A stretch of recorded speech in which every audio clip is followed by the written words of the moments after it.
This is another video lesson on stoichiometry with limiting reagents so that you could be more comfortable in predicting the limiting reagents and doing stoichiometry. Got one that's kind of tough, but it's manageable. Let's try this one. Ammonia reacts with oxygen to produce steam and NO, nitric oxide gas.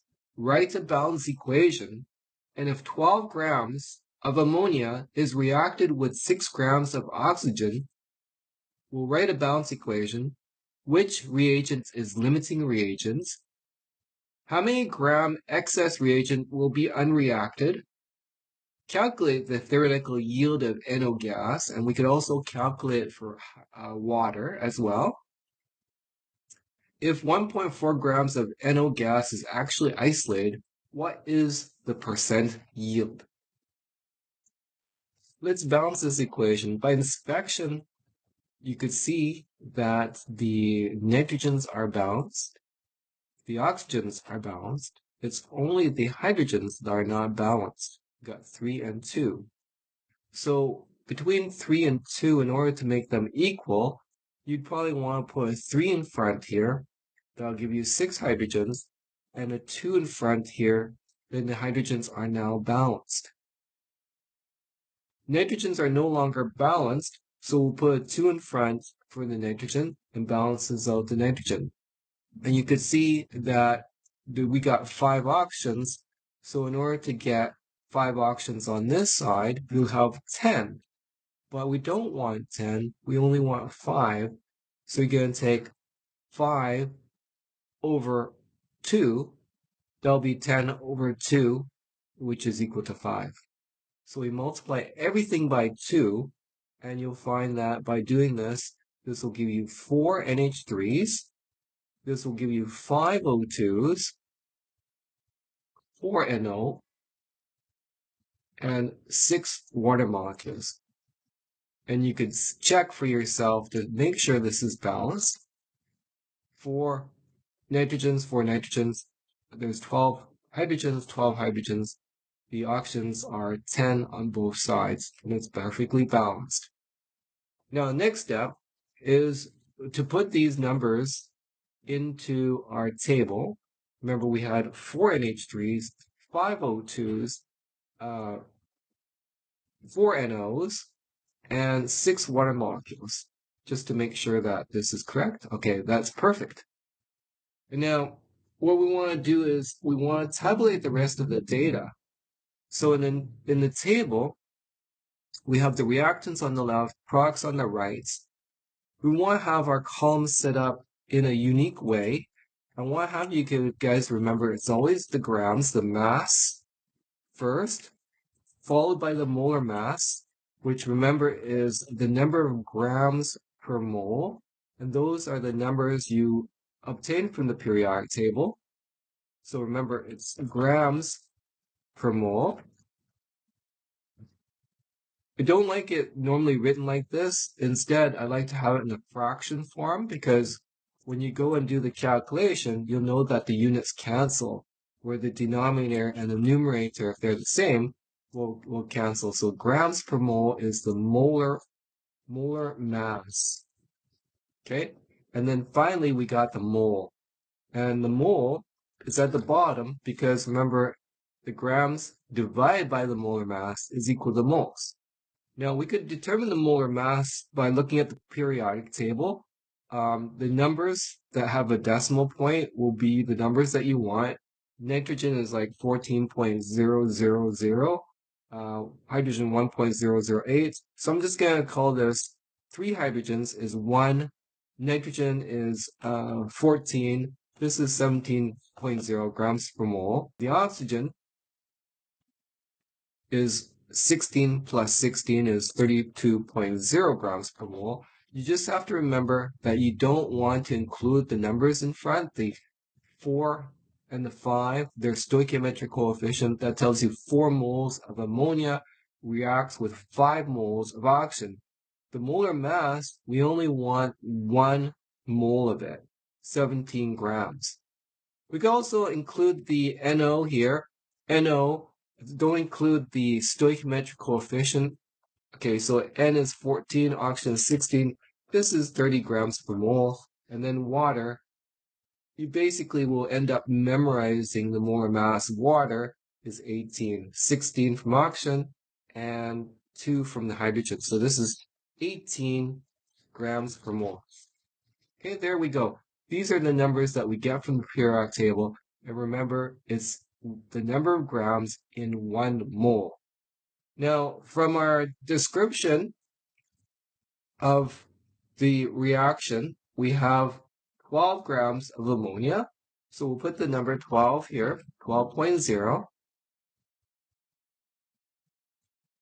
And for oxygen, it's going to be 6.0 grams. So 6.0 grams is added to our table. And you could either do our the calculation for mole, which I'll do it first. I'll show you the calculation. So mole of NH3, okay, that will equal to the number of grams that we have is 12.0 grams. NH3, I like to write it out in full for calculation. And we'll multiply this by our ratio of the molar mass, which is now we've got to get the mole on top. So that means that the mole is our numerator and the denominator is grams. So 1 mole, go in, and I use this guy here just to make it nice and neat. NH3 to 17 grams NH3. This is the calculation. This is why it works with the grams over the moles, is because 12 divided by 17, and you can see this is 12 divided by 17. And that number we could find using our calculator. This is 0.706. We'll use 3 sig figs. 0.706 mole. Okay, we don't need to include the units because units are right here on the right here. Okay, so there we go. For our answer for moles, we could do the same thing for oxygen. We don't have to go through this whole routine of writing out the equation. 6 grams divided by 32 grams per mole. Again, the right box, 0.188 moles. Okay, and now we're going to try to find is which one is limiting. This moles that we just calculated is what we call mole available. That's from available because we started with this is the mass for ammonia and the mass for oxygen is right here, 6. That'll give us the available moles. Okay, now once we've found the moles available for each of our reactants, what we want to do now is try to find the limiting reagents. And in order to find the limiting reagent, one of these will be limiting and the other one will be excess. There's an easy way to do this. We could determine this by using the mole available over the stoichiometric coefficient and the number, if it's the lowest number, that is the limiting reagent. So let's take a look at this. We got 0.706 divided by the 4 moles of ammonia. And this one here is 0.188 divided by the 5 oxygens. And let's calculate those numbers. This ratio, 0.706 divided by 4 happens to be 0.177. And this one here, 0.188 divided by 5 is equal to 0.0 or 376. So the lowest number will be our limiting reagents in this mole available over coefficients. That is the sole purpose of this calculation, is to determine the limiting reagent. We found it. It's this mole of oxygen. Now let's do a quick check. This is the another box that we have to find out is the mole reacted. Now the mole reacted of the limiting reagent is all of it. All of it has to be reacting. Let's do that. All of it's reacting, so we're going to have to take away minus 0.188. The amount that remains unreacted for oxygen will be 0. Now we need to find out the mole reacted using the 0.188 that's reacted by oxygen, all of it. So what we go here is the mole NH3 reacted is equal to 0.188 moles of oxygen that we're going to use times our stoichiometry is 4 moles of NH3 to 5 moles of oxygen. We'll find the amounts of NH3 that reacts with the oxygen, all of oxygen. So this 0.188 times 4 divided by 5 is equal to 0.150. And the amount that's unreacted must be a positive number. If it's not a positive number, then what happens is that we got the wrong limiting reagents. So 0.706 minus 0.150, we have a positive 0.556 remains unreacted of NH3. And so we have the right limiting reagent, which is our oxygen. So oxygen is limiting, and we could write down excess for this one. Remember, the mole available over coefficient, the sole purpose of this was to determine the limiting reagent by looking for the smallest number between the two, and that's how we found that oxygen's limiting. And when we go back and do the math, the verification, we find that this is correct. Now to find the mass of NH3 that is unreacted, we take the remains unreacted NH3, put in an equation. What we got here is you multiply this number of moles by the molar mass. So you have to multiply this by 17 grams in 1 mole NH3. 9.45 grams of NH3. So we have found the first 3 points here. Now let's take a look at the theoretical yield of NO gas. What we're using here is the moles of O2 that has been used up, 0.188. Okay, so 0.188 moles of O2 has to be translated to the moles of NO, and if we want to find the moles of water, we could do the same thing. So in order to calculate this, so this is how we set the equation. Mole NO is equal to 0.188 moles of O2 times our stoichiometric ratio between NO, so this is 4 moles of NO, over 5 mole of O2. Okay, and this number, 0.188 times 4 divided by 5 is equal to 0.150.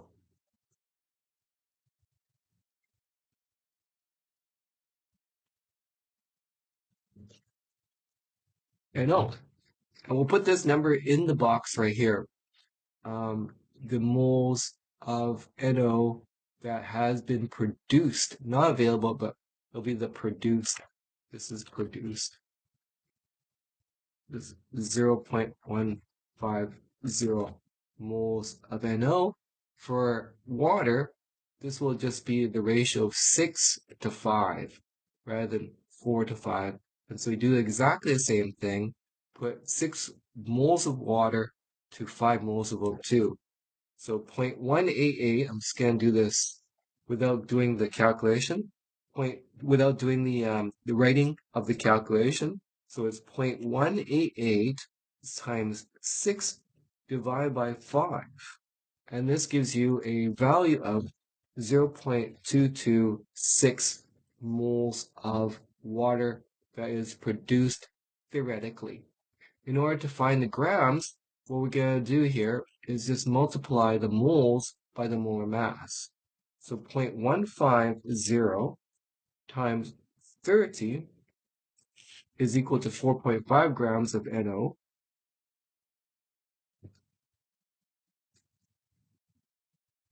And for water, 0.226 times 18 is equal to 4.07. Notice that we do not factor our stoichiometric coefficient in this table in this region right here. Okay, we don't want that. Where we're doing this down here in our calculations, where we have the 4 over 5 to give us our stoichiometric relationship. Okay, so now we calculated the yields, and it says right here 1.4 grams of NO gas is actually isolated. What is the percent yield? So the percent yield is equal to the actual yield over theoretical yield times 100. Our theoretical yield of NO is 4.5 grams.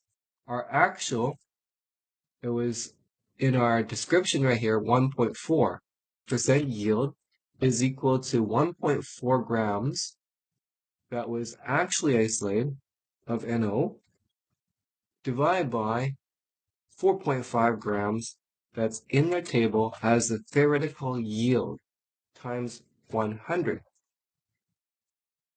So just going to quickly confirm that. So 1.4 divided by 4.5 times 100 is 31.1%.